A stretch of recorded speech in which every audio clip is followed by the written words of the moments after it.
Every Zelda game you've ever played, every villain you've ever fought, every princess you've ever saved, all of it traces back to a single moment most fans have never actually thought about: a dying god's final words. That one curse created Ganon, split the timeline, and shaped thousands of years of history across 3 separate realities. So let's break down every version of the Zelda timeline, starting at the very beginning. ERA of divine creation. Skyward Sword isn't just the first game chronologically, it's the foundation that every single Zelda game is built on. Every timeline, every branch, every incarnation of Link and Zelda and Ganon, all of it starts here. Before Hyrule existed, 3 golden goddesses, Din, Nayru, and Farore, created the world itself. They shaped the land, filled it with life, and left behind the Triforce as the ultimate source of divine power. Hyrule was supposed to be a paradise, but then a demon called Demise tore through the earth with an army behind him, seeking the Triforce for himself. This is the first time in the entire franchise that good and evil collide. The goddess Hylia managed to send the surviving humans into the sky on a chunk of land to protect them, but Demise's threat was far from over. Here's where it gets important. Link, the first Link, descends from the sky, forges the Master Sword using 3 sacred flames, gathers the full Triforce, and destroys Demise's physical form in combat. Victory, right? Not even close, because Demise's dying words are the single most consequential moment in Zelda history. With his last breath, he curses the world itself. An incarnation of his hatred will be eternally reborn to hunt those who carry the blood of the goddess and the spirit of the hero forever. That curse is the reason Ganon exists, not just in one game, in every game, across all 3 timelines. Ganon isn't a recurring villain for the sake of game design. He's a metaphysical inevitability baked into the world's DNA by a dying god who refused to lose. After the battle, Link seals the Master Sword in the sealed temple, with Fai going dormant inside. He and Zelda settle on the surface together and establish what becomes the royal family of Hyrule, the bloodline that echoes through thousands of years and all 3 branches of the timeline. Everything you're about to hear in this video, every war, every flood, every fallen hero, it all traces back to this moment. One curse, one sword, one bloodline. But before the timeline splits into 3, there's an entire era where everything exists on a single path, and it's way more eventful than most people realize. The singular timeline. Before everything fractures, before the chaos and the paradoxes and the 3 separate versions of history, the Zelda timeline is just one straight line, one kingdom, one unbroken sequence of events. And honestly, it's almost boring compared to what comes next. Almost. This is the era of kingdom building. Hyrule is growing, stabilizing, becoming the civilization we recognize. Threats emerge, heroes deal with them, and life goes on. But even in this relatively peaceful stretch of history, the seeds of future catastrophe are already being planted. The Minish Cap is one of the earliest stories in this era, and it gives us one of the most underrated villain origin stories in the entire franchise. Vati starts as a Minish, a tiny creature apprenticed to a sage named Eslo. He's nobody, but Vati becomes obsessed with the evil he sees in human hearts, and that fascination consumes him. He steals the mage's cap from his own master, transforms himself into a powerful sorcerer, and sets off toward Hyrule, chasing the light force. Oh, and he curses Eslo into the form of a hat along the way, because apparently turning your mentor into headwear is just what villains do in this universe. Here's the thing about Vati. His arc is basically a microcosm of every major Zelda villain. A nobody who gets corrupted by power becomes the very thing he studied and spirals into destruction. Sound familiar? It should. Centuries later, Vati resurfaces in 4 swords. He's kidnapping maidens, terrorizing the kingdom, and generally being a problem. Link uses the 4 sword to split himself into 4 copies and seals the Wind Mage inside the blade itself. That 4 sword artifact, remember it. It becomes critically important later in the child timeline. But the biggest event in this unified era isn't a villain. It's a war. The Hyrulean Civil War is a catastrophic conflict where multiple factions tear each other apart, fighting over the Triforce. It's brutal, it's kingdom-shaking, and it ends with the royal family cementing their authority as Hyrule's legitimate rulers. Hyrule isn't just a fairy tale kingdom, it's a nation forged through bloodshed and political consolidation. And that's what defines this entire era. Relative stability. Threats come and go, heroes rise and fall, but civilization holds together. The lights stay on, the kingdom endures, but then a single game comes along and breaks all of it, permanently, into 3 separate realities that can never be put back together. Ocarina of Time. Every Zelda game matters to the timeline, but only one game broke it. Ocarina of Time isn't just the most important game in the franchise. It's the single point where the entire timeline fractures into 3 separate, permanent branches of history. And the way it happens is genuinely mind-bending. Here's the setup. A young boy named Link is manipulated by Ganondorf, the Gerudo King, into pulling the Master Sword from its pedestal, but Link is too young to wield it. The sword seals him inside the sacred realm for 7 years, and during that gap, Ganondorf walks right in, seizes the Triforce of Power, and conquers all of Hyrule unopposed. When Link finally wakes up as a teenager, he spends the rest of the game undoing the damage, completing quests across the kingdom, and ultimately defeating Ganon in a final battle. But here's where it gets complicated. After the victory, Princess Zelda does something that seems kind. She uses her power to send Link back in time to his childhood, so he can reclaim the 7 years he lost. It's a gift, a chance to live the life that was stolen from him, but that single act of compassion literally breaks history into 3 pieces. The first branch is the child timeline. Young Link arrives back in the past with full knowledge of everything Ganondorf is going to do. He warns the royal family. Ganondorf is stopped before he ever touches the Triforce. History changes completely. The second branch is the adult timeline. When Zelda sends Link away, she stays behind in a future where the hero no longer exists. Ganon is sealed, but the kingdom has zero protection when evil eventually returns. And it will return. The third branch is the one nobody expected. The Fallen Hero timeline is the official branch, where Link simply loses. Ganondorf defeats him in their final battle, seizes all 3 pieces of the Triforce, and becomes so powerful that the 7 sages are forced to perform an emergency sealing at devastating cost. This isn't fan fiction. Series producer Eiji Aonuma confirmed the 3-way split in 2007, and the full breakdown was documented in Hyrule Historia in 2011. And here's the kicker. The Fallen Hero timeline was the elegant solution to a debate that had haunted the fanbase for years. Games like A Link to the Past clearly took place after Ocarina of Time in the lore, but they depicted a world where Ganon had won. The timeline didn't make sense unless there was a branch where the hero failed. And there was. Nintendo had been sitting on it the entire time. Think about that for a second. 1 game, 1 act of time travel, 3 permanent realities. Every Zelda game released after Ocarina of Time exists because of this single moment. Zelda tried to give Link his childhood back,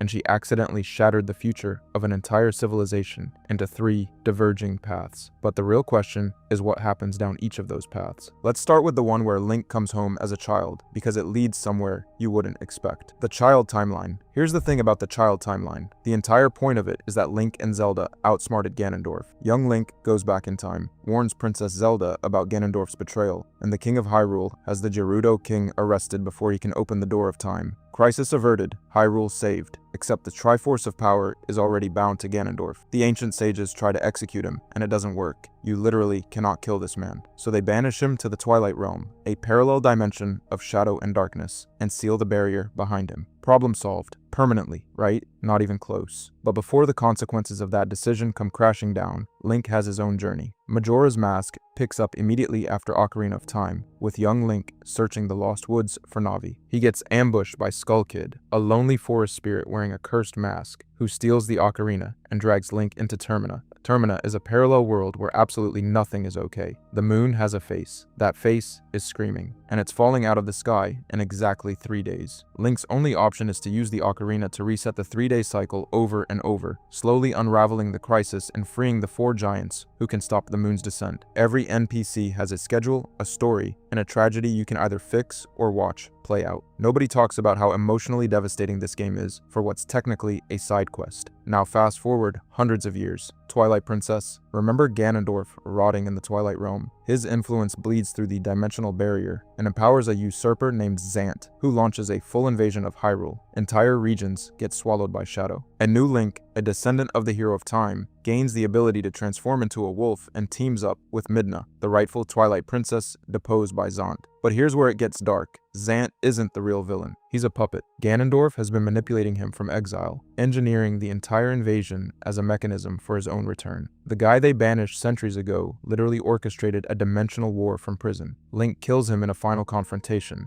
and Midna destroys the Mirror of Twilight permanently. No more shadow invasions, ever. Then centuries later, 4 Swords Adventures closes out the child timeline. A Gerudo sorcerer named Ganon obtains the trident of the Pyramid and the Dark Mirror, transforming into the Demon King and tricking Link into drawing the 4 Sword, which releases Vati from his prison. 4 Links fight back, destroy Vati for good, and seal Ganon inside the 4 Sword, one of Hyrule's greatest threats, trapped in a single weapon. The child timeline is defined by prevention. The catastrophes of the adult timeline never happen here because Ganondorf was stopped early. But Demise's curse doesn't care about prevention. It just reroutes. The Twilight Realm, Zant, Vati. Evil always finds another vector. But if you think stopping Ganondorf early caused problems, wait until you see what happened in the timeline, where Link was gone entirely. The adult timeline, this is where the Zelda timeline gets genuinely tragic. Remember, Zelda sent Link back to his childhood at the end of Ocarina of Time. That's great for him. But it means the adult timeline moves forward without a hero. Link is just gone. And when Ganondorf inevitably breaks free from the Sacred Realm centuries later, there is nobody to stop him. No legendary swordsman, no chosen one, nothing. The people of Hyrule do the only thing they can. They pray. And the golden goddesses actually answer. But their solution is horrifying. Instead of sending a new hero or granting some divine weapon, the goddesses essentially look at Hyrule and decide it's a lost cause. They instruct King Daphne's No Hansen Hyrule to evacuate his people to the mountaintops, and then they flood the entire kingdom beneath a massive ocean. Everything, the castles, the temples, the fields, all of it, buried under miles of water. Ganondorf and his army are sealed in a magical stasis beneath the waves, frozen in a kingdom of ruins. Here's the part that hurts. King Daphne stays behind. He chooses to remain with the sunken remains of his kingdom, rather than flee to the surface. Princess Zelda takes a fragment of the Triforce of Wisdom and escapes, but the king goes down with his world. Compare this to the child timeline, where Ganondorf gets arrested before he can do anything. Same villain, completely opposite response. One timeline tries to prevent the disaster. This one just deletes the playing field entirely. Centuries pass. The ocean becomes the new normal. People forget that an entire civilization exists beneath them, and then Ganondorf breaks free from his seal. This is where the Wind Waker picks up. A new Link, a kid living on a tiny island, teams up with a pirate girl named Tetra, who turns out to be a descendant of Zelda's royal bloodline. Together they gather the 8 scattered fragments of the Triforce of Courage and confront Ganondorf in the ruins of sunken Hyrule. But here's the kicker. They don't save Hyrule. The magical air chamber, keeping the old kingdom intact, fails during the final battle, and the ancient kingdom is permanently destroyed, washed away for good. Link and Tetra don't mourn it. They sail off to find new land. The old world is gone, and they accept it. That ending still shocks people. Most Zelda games are about saving Hyrule. Wind Waker is about letting it die. After that, Phantom Hourglass follows Link and Tetra as they continue their voyage. Link encounters a ghost ship, gets pulled into a parallel ocean dimension, and has to defeat an entity called Bellum to rescue Tetra. It's a quieter, transitional chapter. Think of it as the deep breath between catastrophes. Then things get weird. Spirit Tracks takes place roughly a century later, after Link and Tetra's descendants have established New Hyrule on a completely different continent. This Link is a train conductor, not a swordsman, not a farm boy, a train conductor, and Princess Zelda gets separated from her physical body by the demon Malladus and spends most of the game as a literal ghost possessing suits of phantom armor to fight alongside Link. It's genuinely one of the strangest premises in the entire franchise, and honestly, it works. They defeat Malladus, and New Hyrule enters a period of peace. The defining trait of the adult timeline is loss and reinvention. The original Hyrule is literally gone. Every single game in this branch is about starting over, building something new from the wreckage of what came before. It's the most emotionally heavy of the 3 timelines, and it never lets you forget what was sacrificed. But if you think losing an entire kingdom is dark, wait until you hear about the timeline, where the hero straight up loses the final battle. The Fallen Hero Timeline. Here's the thing about this branch. The very first Legend of Zelda game ever made, the one that started the entire franchise in 1986, is chronologically one of the last games in this timeline, and it depicts a kingdom in near total ruin. That's not an accident. That's the destination this entire branch has been crawling toward for thousands of years. The Fallen Hero Timeline begins with a simple, brutal premise. Link loses. In Ocarina of Time, instead of defeating Ganondorf in their final battle, the hero of time falls. Ganondorf seizes the Triforce of Courage from Link, the Triforce of Wisdom from Zelda, and combines them with his own Triforce of Power. Total, absolute dominion over the most powerful artifact in existence. And the only reason Hyrule survives at all is because the 7 sages perform an emergency sealing ritual to trap Ganondorf inside the Sacred Realm. But that ritual comes at catastrophic cost. The Knights of Hyrule, the kingdom's entire military class, are nearly annihilated defending the sages while the seal is completed. This event becomes known as the Imprisoning War, and it doesn't just weaken Hyrule, it guts the kingdom of its ability to ever fully recover. Centuries pass. Ganon breaks free. A new Link rises in A Link to the Past to rescue Princess Zelda and restore balance using the Triforce. That game came out in 1991, making it one of the oldest games in the franchise, but in the narrative timeline, it takes place thousands of years into the future. The old game is actually a far future event. Let that sink in. After A Link to the Past, the Oracle of Seasons and Oracle of Ages follow. Link prevents the witches Twin Rova, the merged form of Kume and Kotaki, from exploiting the chaos of two separate crises to resurrect the sealed Ganon through ritual sacrifice. Two entire adventures just to stop one resurrection attempt. That's how desperate things are in this branch. Then comes Link's Awakening. After departing Labrynna, Link is shipwrecked on Koholint Island, a place so strange and internally inconsistent that whether it's a real location or an elaborate dream has been debated since 1993. The game deliberately offers no clean answer. You wake the windfish, the island vanishes, and you're left floating in the ocean wondering what was even real. It's one of the most haunting moments in the entire franchise, and Nintendo has never clarified it. Centuries later, A Link Between Worlds introduces Yuga, a wizard who transforms the descendants of the Seven Sages into paintings to revive Ganon. After that, Triforce Heroes follows, where Link teams up with two other heroes to break a curse placed on Princess Styla by a witch called Lady Maud. And here's where things get current. Echoes of Wisdom, confirmed by Nintendo in November 2024, takes place after Triforce Heroes and before the original Legend of Zelda. That's a brand new game officially bridging the gap between eras in the Darkest Timeline branch. The original Legend of Zelda closes the loop. Hyrule is in severe decline. The Triforce of Wisdom has been shattered into 8 fragments and hidden by Princess Zelda to keep it from Ganon. Link reassembles them, defeats Ganon, and then the adventure of Link ends the entire branch with Link reuniting the complete Triforce and awakening a sleeping princess. But here's what makes this timeline so uniquely tragic. The heroes keep winning. Every single time, Link shows up, fights Ganon, and wins. And nothing ever gets better. Hyrule still decays. The kingdom still crumbles. Every victory is just a temporary delay in a civilization's long, slow collapse. The other two timelines have moments of hope, rebuilding, fresh starts. This one is a kingdom running out of time, saved over and over by heroes who can never save it enough. It's the most fatalistic branch in the entire Zelda franchise. But if you think a dying kingdom is hard to place on a timeline, wait until you try to figure out where Breath of the Wild fits. Breath of the Wild Nintendo did something with Breath of the Wild that they've never done with any other Zelda game. They refuse to tell you where it goes. When pressed on the game's timeline placement, director Hidemaru Fujibayashi and producer Eiji Aonuma were deliberately vague, saying the game wouldn't obviously fit into any one part of the timeline and that they weren't ready to talk about it. Eventually, Nintendo's official Masterworks book placed it at the end of all 3 timeline branches simultaneously. And normally, that kind of answer would feel like a dodge. But the more you dig into this game's world, the more you realize it might be the only honest answer they could give. Here's the thing. Breath of the Wild contains elements that shouldn't be able to coexist. The Rito are walking around Hyrule like it's completely normal, but the Rito only exist in the adult timeline. They evolved from the Zora after the Great Flood drowned the entire kingdom. That's their origin. They literally cannot exist unless Hyrule was flooded at some point. But everything else in Breath of the Wild contradicts the adult timeline. Hyrule isn't underwater. The Zora are still here, living alongside the Raito, which makes zero sense if one evolved from the other. Gerudo culture is thriving. Sheikah technology is everywhere. Hylian landmarks echo locations from all 3 branches simultaneously. It's like someone took pieces from every timeline and stitched them together. And then there's Calamity Ganon. This is where it gets genuinely unsettling. Calamity Ganon isn't Ganondorf. It's not a man with ambitions and a stolen Triforce. It's a swirling mass of pure malice, a mindless force of destruction that keeps regenerating no matter how many times it's beaten. Think about what that means. Demise's curse was supposed to produce incarnations of his hatred, actual beings with will and purpose. But Calamity Ganon feels like what happens when that curse runs for so long it forgets what it originally was. The hatred outlived the person. It degraded into something more abstract and honestly more terrifying. You can reason with a villain. You can't reason with a cloud of rage that's been festering for 10,000 years. That 10,000 year gap is important. The game reveals that a previous Link and Zelda defeated Calamity Ganon using 4 divine beasts and an army of Sheikah-built guardians in an ancient war. 10,000 years is the largest temporal scale in the entire franchise. It's big enough for civilizations to rise and collapse multiple times over.